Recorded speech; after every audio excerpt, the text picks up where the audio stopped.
Kabanata 4551. Walang karapatan ng maliit na tindahan mo na ikumpara sa amin. Hindi lang kami bahagi ng pamilyang Gibson, pero kami rin ay mula sa Heaven's Gate. Ang lugar na iyon ay isang sagradong tagpuan para sa pagsasanay ng martial arts. Alam mo ba kung ano ang kahulugan ng titulong iyon? Pinili mo ang anak ko at nasaktan mo ang napakarami kong mga disipulo. Kahit na patawarin kita ang pamilyang Gibson ay hahabulin ka hanggang sa dulo ng mundo. Dapat iniisip mo na ngayon kung paano mo ito aayusin, binata. Punong-puno ng intensyon na pumatay ang mga mata ni Darwin. Kung hindi lang dahil sa hindi siya makatayo. Sigurado siyang pinatumba na sana niya si Harvey. Ngumiti si Harvey ng kalmado. Nakakrus ang kanyang mga braso at lumapit. Sa totoo lang mali ka na, sa simula pa lang, sabi niya. Ano? Nagkatinginan ang lahat pagkatapos marinig ang mga salitang iyon. Hindi nila inasahan na magsasalita si Harvey kay Darwin sa ganitong paraan. Galit na galit sina Shay at ang iba pa. Unang beses nilang makakita ng isang tao na ganito kalakas magpakitang gilas. Totoo nilang pinaniniwalaan na si Harvey ay kakaiba. Lalong pumangit ang ekspresyon ni Darwin. Galit na tumingin siya kay Harvey. Ano ang ibig mong sabihin doon? Tinamaan ka ng twisted palm. Bukod sa mga corpse walkers, wala pang 3 tao ang makakapagpagaling sa iyo, sabi ni Harvey. Nakangiti siyang parang nanunuya kay Darwin. Kung pumila ka lang tulad ng iba, nakatayo ka na sana ngayon at nagdiriwang kasama ang anak mo. Sa pinakamatagal hindi ka na makakainom ng alak ng 3 buwan. Walang kwenta ang mga sinasabi mo, sigaw ni Darwin. Hindi niya pinaniwalaan si Harvey kahit kaunti. Alam mo ba kung ilang mga kilalang doktor na ang kinausap ko? Alam mo ba na ang ama ko ang pinakamahusay na martial artist sa lungsod?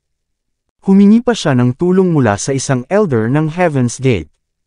Pare-pareho ang sinabi ng lahat maliban sa Augusti, wala nang makakapagpagaling sa akin. Maaaring magamot ako ng pinuno ng Heaven's Gate pero kailangan kong magbayad ng napakalaking halaga. Sa kabila ng lahat ng iyon, paano ka naglalakas loob na magyabang sa harap ko?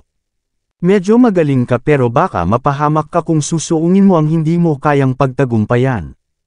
Huwag mo akong lokohin. Pinili mo ang anak ko. Nasaktan mo ang napakarami kong disipulo. Aayusin natin ito sooner or later. Tinitigan ni Darwin si Harvey na parang hindi siya maaaring magkamali. Mababayaran mo kami, sigaw niya. Kung hindi gagantihan ka namin. Ituturo ko sa iyo ang isang leksyon na hinding-hindi mo malilimutan. Nakatitig kay Harvey nang may paghamak sina Shay at ang iba pa, iniisip na sa wakas ay naintindihan ni Harvey na nakalaban niya ang isang tao na hindi dapat. Sigurado silang ang sinasabi ni Harvey na kaya niyang pagalingin si Darwin ay isang palusot lamang. Sinabi pa niya na siya ay isa sa 3 tao na kayang harapin ang problema bukod sa mga corpse walkers. Nagbubulaan lang siya. Sino sa tingin niya ang sarili niya? Isang god of war. Baka naman isang fake god of war. Kahit na nagsanay siya sa sinapupunan ng kanyang ina, hindi niya maaabot ang ganong antas. Ipapakita ko sa inyo. Kalmadong humakbang si Harvey at itinaas ang kanyang daliri. Bago pa man makabawi sina Shay at ang iba pa, tinusok na niya ang ilang bahagi ng katawan ni Darwin. Galit na sumigaw si Shay. Huwag mong sasaktan ang ama ko. Gusto sanang lumaban ni Darwin pero halos kalahating paralisado pa siya. Kahit noong kasagsagan niya wala siyang bilis na pwedeng ipantapat kay Harvey. Walang paraan para malabanan niya si Harvey. Kinagat ni Harvey ang kanyang daliri at nilagyan ng isang patak ng dugo ang noo ni Darwin. Gusto sanang lumaban ni Darwin. Nanlalamig ang kanyang buong katawan na nanginginig na parabang nasa pagkagulat. Hayop ka, sigaw ni Shay. Nang gigigil siya sa galit, ipinangako niyang gagantihan si Harvey kahit anong mangyari. Ngunit hindi man lang siya makagalaw ng 1 pulgada, mas lalong hindi siya makalaban.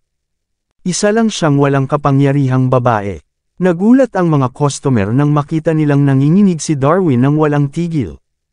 Hindi sila mga martial artist, hindi nila alam na si Darwin ay dumaranas na ng matinding sakit nang tusukin siya ni Harvey ng ilang beses.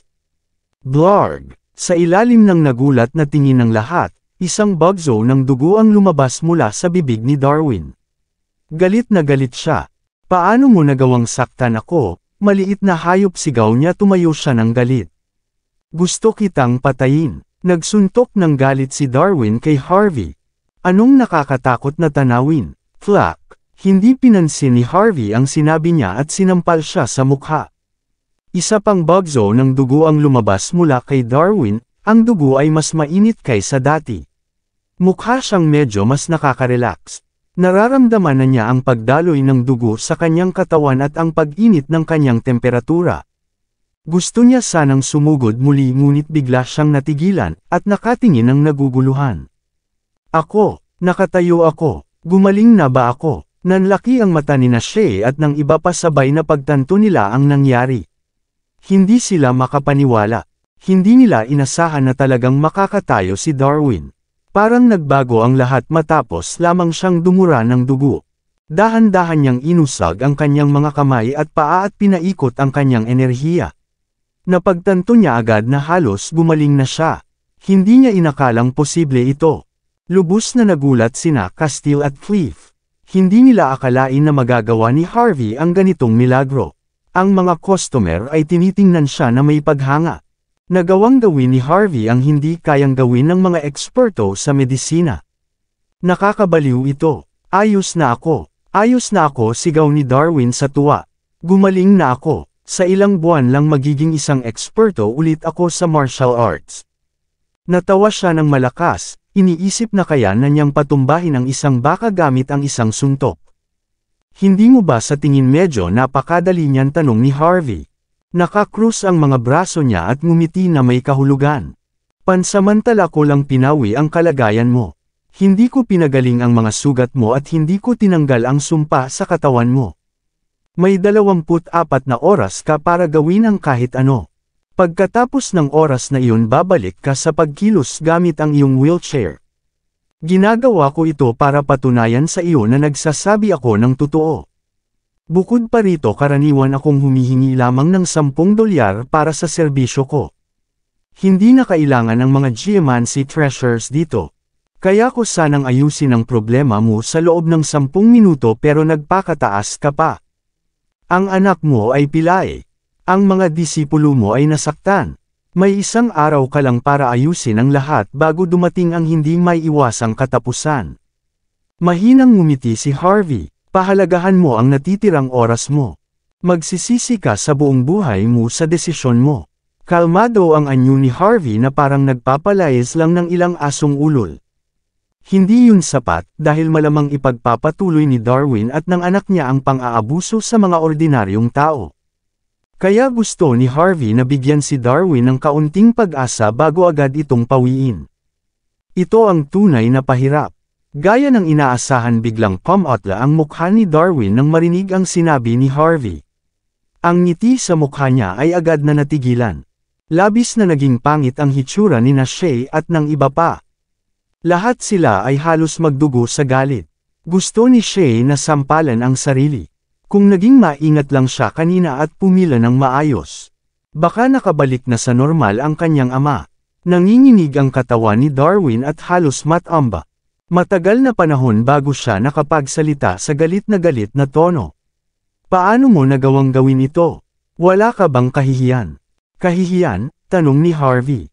Sa tingin mo ba may karapatan ka para sabihin sa akin iyon? Wala kang plano na umamo sa akin, kahit ikaw ay walang moralidad. Nananatiling kalmado si Harvey. Ang anak mo ay walang pakundangan na sinamantala ang mga tao sa paligid niya. Pwede mo sana siyang pigilan sa ginagawa niya pero hindi mo ginawa. Gaano mo man siya pinapalayaw, gaano ka man nasanay dito. Pinanood mo lang siya habang siya ay nagkakalat ng lagim. Kung isa lang akong ordinaryong geomancy expert, malamang na nakuha mo na ang Augusti. Nabali na ang mga buto ko at nasira na ang tindahan ko. Maliwanag na kayong mga mapagmataas ay walang pakialam sa batas. Sa ganitong kaso dapat mong akuin ang mga kahihinatnan. Kung ano ang itinanam, iyon din ang aanihin. Umalis ka na dito. Sulitin mo ang huling mga sandali ng buhay mo. Kumain ka ng kahit ano. Gawin mo ang kahit ano. Samantalahin mo ang kahit sinong gusto mo. Hindi ka na magkakaroon ng pagkakataon na tumayo bukas. Nang itim ang mga mata ni Harvey habang nakatingin sa kaguluhan sa lugar. Pero bago mo gawin, tandaan mong bayaran ang mga nasira dito. Ayokong makipagtawaran. $150,000 ay sapat na. Lalong bumigat ang paghinga ni Darwin at napuno ng galit ang mga mata niya. Gusto niyang liparin si Harvey gamit ang isang suntok pero alam niyang wala siyang laban kay Harvey. Kung umatake siya, malamang mabubugbog lang siya at hindi na niya maaabot ang isa pang araw ng buhay. Matagal na nag-isip si Darwin bago napagpasyahang tiisin ang sakit. Balak niyang humanap ng ibang tao na magbabante kay Harvey para pilitin itong gamutin siya. Ayaw nang magdusa palalo, inilabas niya ang kanyang checkbook at mabigat na isinulat ang $150,000. Pagkatapos nito umalis sila kasama si Shay at ang iba pa. Punong-puno ng galit at pagsisisi si Shay. Kinamumuhian niya si Harvey hanggang buto. Nang matagal nang nakaalis ang mga tao lumapit si Cliff kay Harvey. Sir York isa si Darwin sa kanang kamay ni Quill. May mataas siyang katayuan sa parehong pamilya ng Gibson at sa sangay ng Heaven's Gate sa Golden Sands. Hindi isang pagmamalabas na sabihin na siya ay pinaglilingkuran ng libo-libong tao. Mapapasama ka sa ginawa mo. Tumango si Castile, mukhang masama ang loob. Ang pamilyang Gibson ay punong-puno ng mga mayayabang na tao. Dahil sa suporta ng Heaven's Gate nagagawa nilang kahit ano sa lungsod. Hindi nila pinapayagan ang ibang puwersa na pumasok sa lungsod para mabawasan ang kaguluhan. Sila mismo ang nagiging ugat ng lahat ng gulo sa loob ng lungsod. Bukod sa pamilyang Patel, pamilyang John, at mga hermit families. Kinokolekta nila ang mga protection fee mula sa lahat ng malalaking negosyo at mayayamang pamilya sa lungsod. Walang batas na sinusunod. Mapapasama ka talaga kung kalabanin mo sila, Master. Ayos lang. Hindi maglalakas loob na kalabanin ako ni Darwin, sagot ni Harvey. Nagtaka si Cliff. Bakit? Ngumiti si Harvey. Lahat ng tao ay may kinatatakutan. Halimbawa ngayon galit na galit si Darwin. Iniisip niyang masyadong marami siyang tiniis laban sa akin. Pero pagkatapos ng kaunting oras mawawala ang galit niya. Magsisimula siyang mag-enjoy sa kanyang kalayaan. Pagkatapos niyon matatakot siya para sa kanyang buhay. Pagkatapos ng lahat hindi madaling bitawan ang kalayaang tinamasa niya. Pagkatapos malasahan ang ganitong kasiyahan, hindi na niya kayang umupo sa wheelchair habang buhay. Hindi niya iyon matatanggap. Para sa kalayaan niya, luluhod siya sa pintuan natin. Walang halaga na pinili ko ang anak niya, sinaktan ko ang mga disipulo niya, at pinahiya ko siya. Kahit patayin ko pa ang buong pamilya niya, luluhod pa rin siya anuman ang mangyari. Nagkatinginan sina Cliff at Castile, puno ng paghanga ang mga mukha nila. Hindi lang napakahusay ni Harvey, kundi ang kanyang pag-unawa sa pag-iisip ng tao ay pambihira. Buti na lang at hindi ako nagdesisyong kalabanan ka, Sir York. Malamang nasa ilalim na ako ng lupa, sabi ni Cliff na may ginhawa. Pagkatapos nagtipon si Castile ng ilang mga manggagawa at itinuro ang bukas na espasyo sa harap ng pintuan. Diyan, maglagay pa ng mga piraso ng basag na salamin at bato. Huwag kalimutang isa lang ang pwedeng dumaan sa gitna, utos niya. Tandaan, gusto ko pa ng marami. Ipapaalam ko sa kanila kung gaano sila magkakaroon ng masamang karanasan kung kalabanan nila ako. Maraming salamat sa lahat ng sumusubaybay. Please subscribe and follow my YouTube and Facebook channel, Filipino Novel. Maraming salamat po. Kabanata 4555. Hindi mapigilan ni Harvey ang tumawa habang pinapanood si Castile na tumatalon, kinakagat ang kanyang mga ngipin. Safe to say, masyado siyang walang karanasan para harapin ang isang maliit na bagay. Kailangan ko siyang turuan ng maayos, o mahihirapan siyang magtagumpay, naisip ni Harvey. Siyempre, hindi siya pinigilan ni Harvey. Pagkatapos ng lahat, magiging masaya para kay Castile na makita sina Darwin at ang iba pang maghirap ng kaunti pa. Ibinato ni Harvey ang tseke kay Cliff para maalagaan nito ang mga materyales sa renovation at mga kasangkapan. Pagkatapos, biglang tumunog ang kanyang telepono. Nakakatanggap siya ng text. Kakalipad lang ng eroplano, Harvey. Tandaan mong sunduin ako mamaya. Napailing si Harvey, alam niyang nagtago si Cynthia sa airport dahil hindi siya naroon para sunduin siya.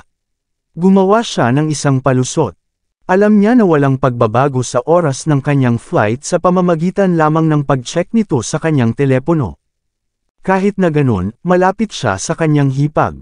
Nagtatrabaho rin si Cynthia para sa kumpanya na nasa ilalim ng pangalan niya, kaya hindi niya ito pwedeng pabayaan kahit na anuman ang nangyari sa kanya at sa mga Zimmers. Nagpadala siya ng sagot kay Cynthia. Pagkatapos, pumunta siya sa waiting lounge ng paliparan. Pagkalipas ng 10 minuto, isang malaking tao ang nagsimula ng lumabas sa exit. May dalawang kababaihan na talagang kapansin-pansin sa gitna ng karamihan. Ang isang magandang babae na nakasuot ng batwing blouse ay nakatayo sa kaliwa. Sa kanyang high heels, mga 5 talampakan at 7 pulgada ang taas niya. Ang kanyang tangkad ay nagpalabas sa kanya sa gitna ng mga tao. Sa kanan, may isang babae na may maliwanag at bilugang mukha. Hindi siya naka-makeup, ngunit siya pa rin ay kaakit-akit. Nagsuot lamang siya ng ordinaryong t-shirt at maong, pero hindi siya mahuhuli kumpara sa babae sa tabi niya, marahil mas maganda pa nga. Siya mismo si Cynthia. Magkaiba ang mga aura ng dalawang babae, pero hindi maikakailang sila ay kaakit-akit. Bawat lalaking lumabas kasabay nila ay hindi maiwasang patagang tumingin sa kanila. Pati ilang prinsipe at batang mga ginoo ay sinubukan nilang alamin kung sila ba ay karapat-dapat lapitan ang dalawa. Okay ba tayo tingnan, Ensley? Sabi ni Cynthia sa babaeng katabi niya, habang nagmamasid sa paligid. Hinahatak ni Ensley ang kanyang eksklusibong Geneva suitcase, kalmado ang kanyang pagtanaw sa paligid. Bilang isang tao mula sa Walls Inn, hindi niya pinapansin ang lahat. Kung wala lang siyang negosyo sa Golden Sands, hindi na sana siya pumunta dito. Nang makita niya ang mga nakapaligid na gusali, puno ng paghamak ang kanyang mga mata. Isa itong malaking lungsod. Isang sinaunang lungsod na itinayo ng isang buong probinsya ay natural na may mga lakas. Kalmado ang itsura ni Ensley, ngunit puno ng pagkasuklam ang kanyang mga salita. Sayang lang at itinapon na ito ng panahon. Hindi kasing galing ng isang unang klaseng lungsod tulad ng Walls Inn, pero hindi rin naman ito ganoon kalala. Si Cynthia, gayunpaman, ay hindi nagmamalasakit sa lugar. Walang pakialam si Cynthia kung ang lugar ay maunlad o hindi. Ang mahalaga lang sa kanya ay ang mga tao na mahalaga sa kanya. Nakita ni Ensley ang inosenteng ugali ni Cynthia at hindi napigilan ng ngumiti. Sa mga oras na iyon, lumapit si Harvey na may mukhang walang magawa. Nagpalit ka ng flight para lang sunduin kita. Baliw ka. Gawin mo ulit ito, at bibigyan kita ng malakas na palo. Harvey, sumigaw si Cynthia sa saya ng marinig ang mapag-alaga ngunit mapanuksong mga salita ni Harvey.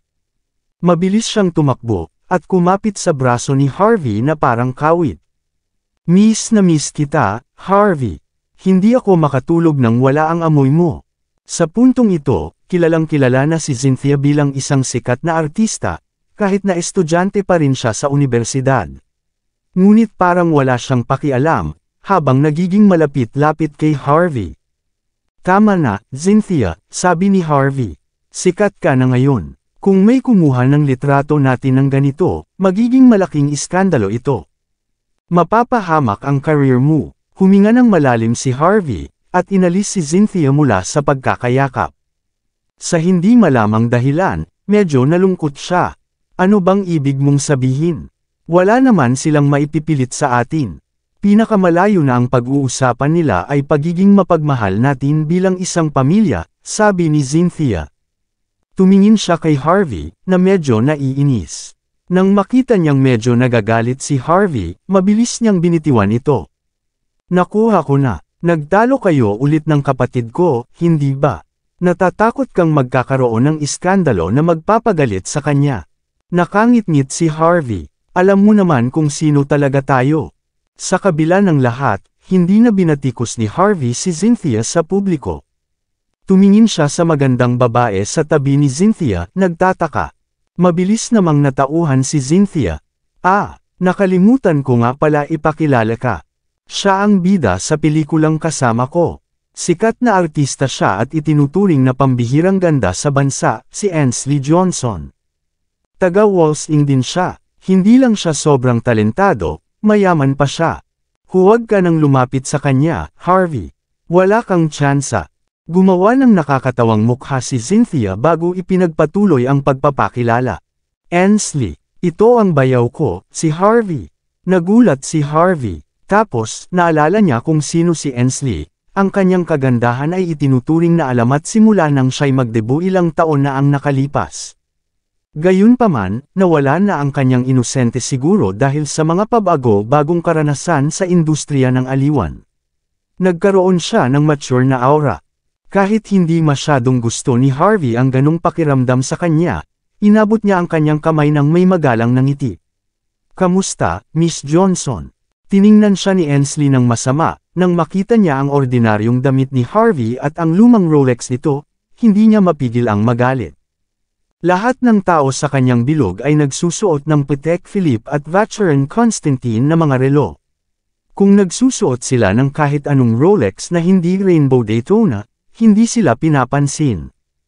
Tiningnan ni Ansley ang kanyang relo bago nagsalita. "Maghihiwalay na muna tayo ngayon, Cynthia. Mag-usap na lang tayo sa susunod. Kailangan kong makipag-usap sa Executive Director ng Golden Estate tungkol sa susunod na magiging tagapagsalita. Tatawagan kita ulit kapag tapos na ako doon." Sa mata ni Ansley, si Harvey ay isa lang walang kwentang tao. Kung walang koneksyon si Cynthia sa Kaizen Group, malamang hindi rin lumapit si Ansley sa kanya. Nang marinig ang tungkol kay Harvey bilang isang live-in son-in-law, lalo pang nadagdagan ang pagkasuklam ni Ansley. Hindi lang siya tumitingin ng mababa kay Harvey, tuluyan niyang binabaliwala ang pagkatao nito.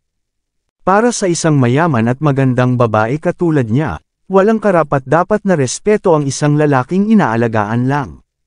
Tanging mga batang mayaman katulad ni Blaine John ang may tsansang makalapit sa kanya. Tiningnan ni Harvey si Ansley na may banayad ng ngiti. Alam niyang siya ay hinahamak nito. Sa kabila nito, hindi siya nagagalit. Pagkatapos ng lahat, wala siyang pakialam sa opinyon ng isang babaeng walang pinag-aralan. "Naiintindihan ko, medyo nadismaya si Cynthia. Umaasa ako na makakakain ka sa bahay namin. Ikaw ang una kong kaibigan sa industriya, pagkatapos ng lahat. Bakit hindi ka pumunta kapag tapos na ang trabaho mo? Plano kong makipaglaro kasama ang ilang kaibigan. Sumama ka. Sabik silang makilala ka." Talagang itinuring ni Cynthia na kaibigan si Ansley. Kung hindi ganon, hindi niya sasabihin ang mga ganoong bagay. Natakot siya na baka mainip si Ansley sa isang hindi pamilyar na lugar, kaya gusto niyang isama ito. Napangiwi si Ansley. "Kalimutan mo na, Cynthia. Napakabait mo. Masyado akong magiging abala ngayon. Wala ka namang kilalang mga kahangahangang tao dito. Ano ang punto ng makipagkita sa mga walang kwentang tao? Kung may kumuha ng litrato ko kasama ang mga estranghero, magkakaroon ako ng maling pagkaintindi at pagtatawanan pa. Iba tayo. Nakakaakit ako ng atensyon saan man ako pumunta." Medyo nalungkot si Cynthia sa narinig. "Sige, sa susunod na lang. Tama, papunta ka sa downtown, hindi ba?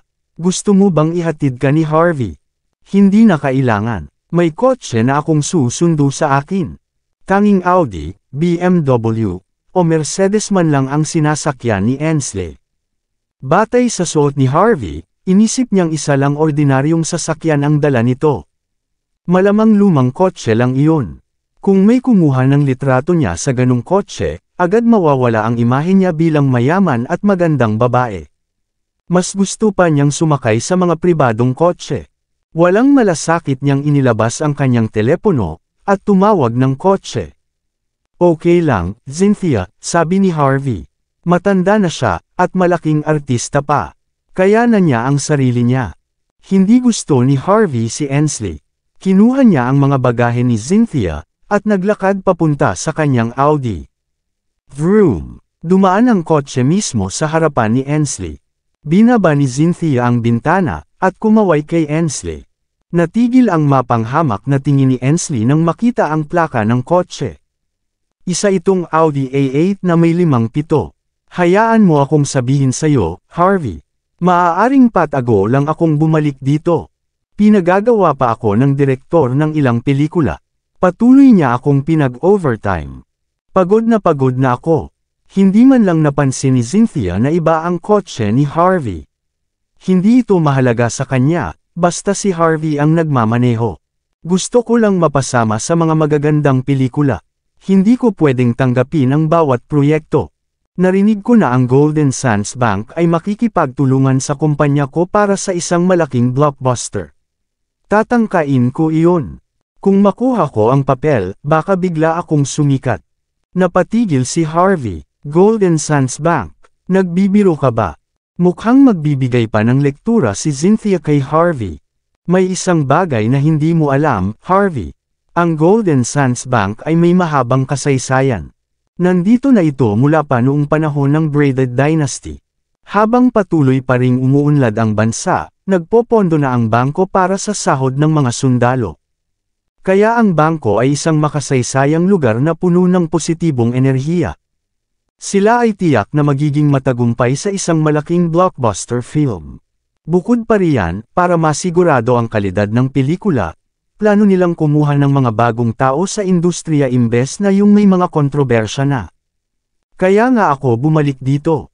Kita mo, Harvey, kahit wala kang pinapasok na trabaho para sa akin, kaya ko pa ring sumikat. Nagmukhang may naisip si Harvey.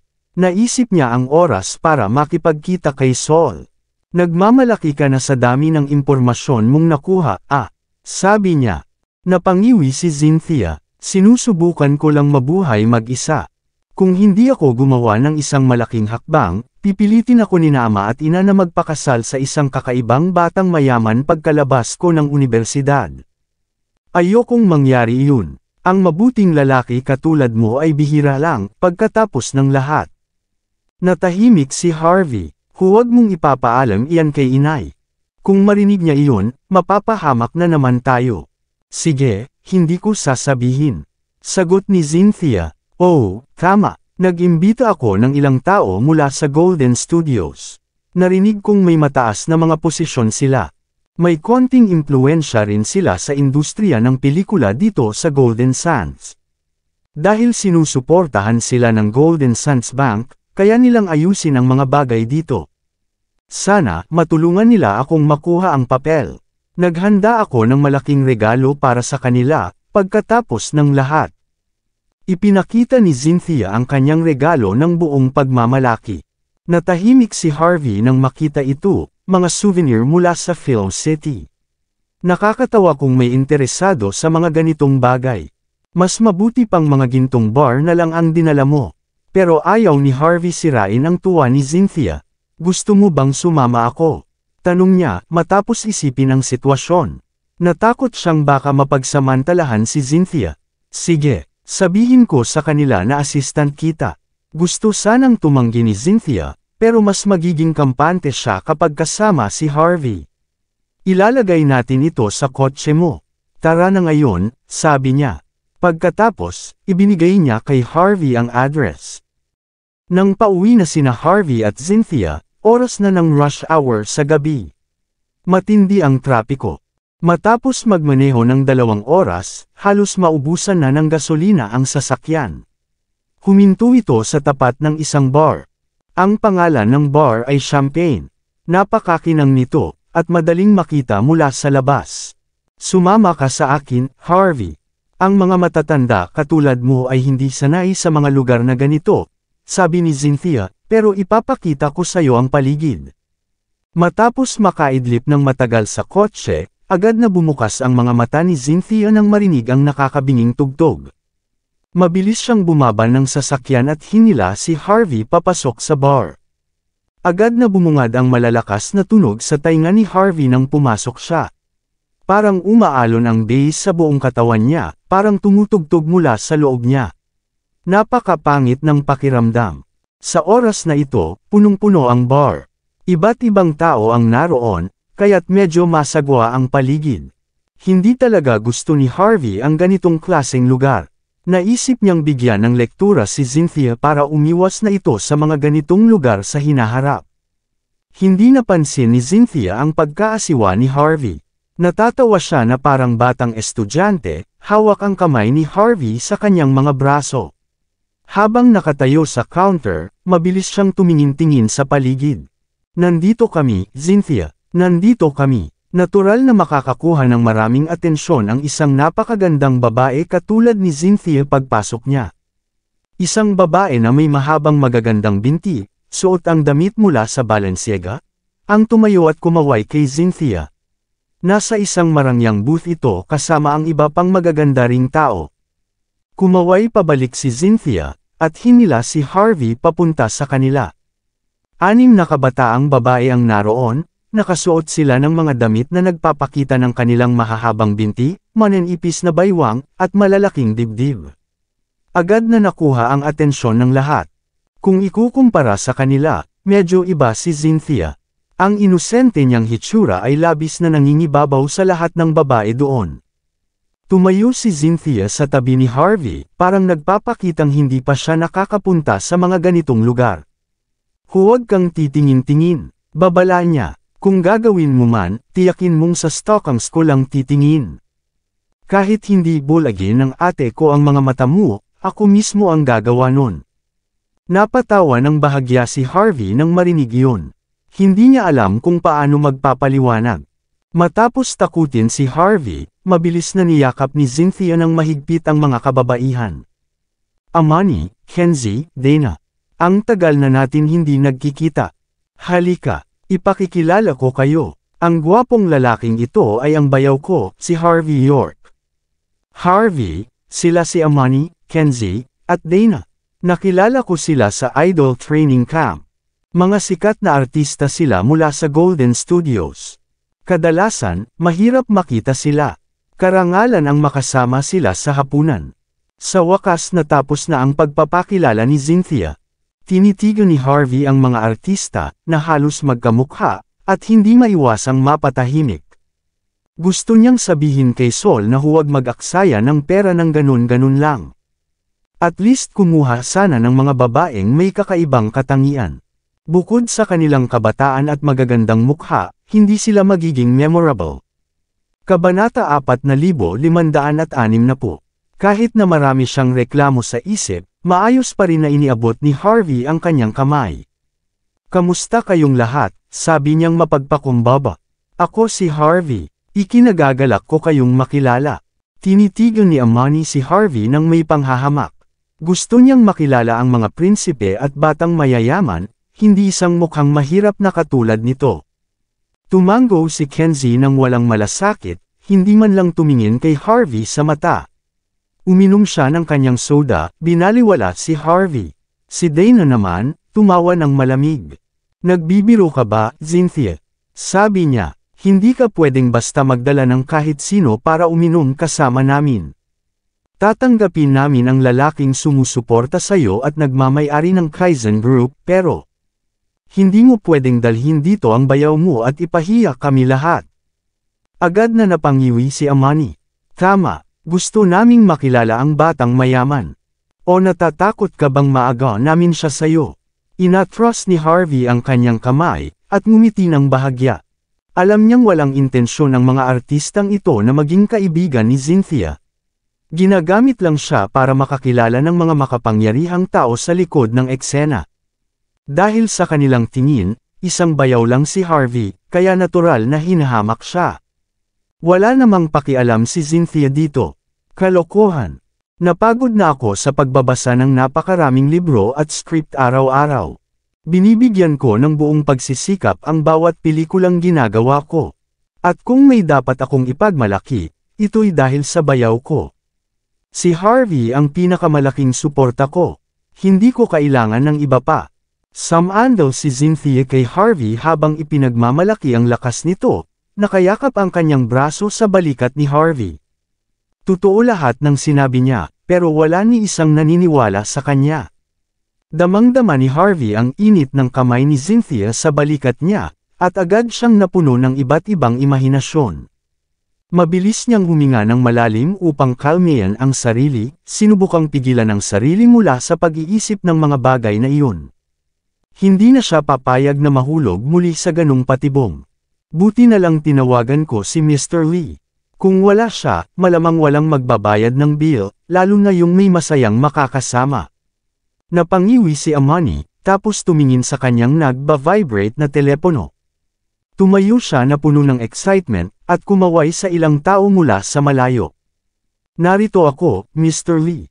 Isang matangkad at malakas na lalaki na may kakaibang hitsura ang pumasok. Siya si Harlem Lee, senior ni Amani at isang online celebrity mula sa bansang J. Nakasuot si Harlem ng mga mamahaling tatak ng damit mula sa iba't ibang bansa. Mayroon siyang makabagong hairstyle, at naglalabas ng malambot at mainit na aura. Maraming magaganda at guwapong lalaki at babae ang sumunod sa kanya. Sa unang tingin, malinaw na makikita na sila ay mga matagumpay na tao. Ang kanilang pagdating sa bar ay nagdulot ng maraming atensyon. Maraming kababaihan ang nagsigawan nang makilala ang sikat na tao. Mr. Lee, tumayo sina Amani, Kenzie, at Dana, nagmamadaling lumapit sa lalaki. Maging si Cynthia ay tumayo rin ng may paggalang para batiin siya. Senior siya sa industriya, pagkatapos ng lahat.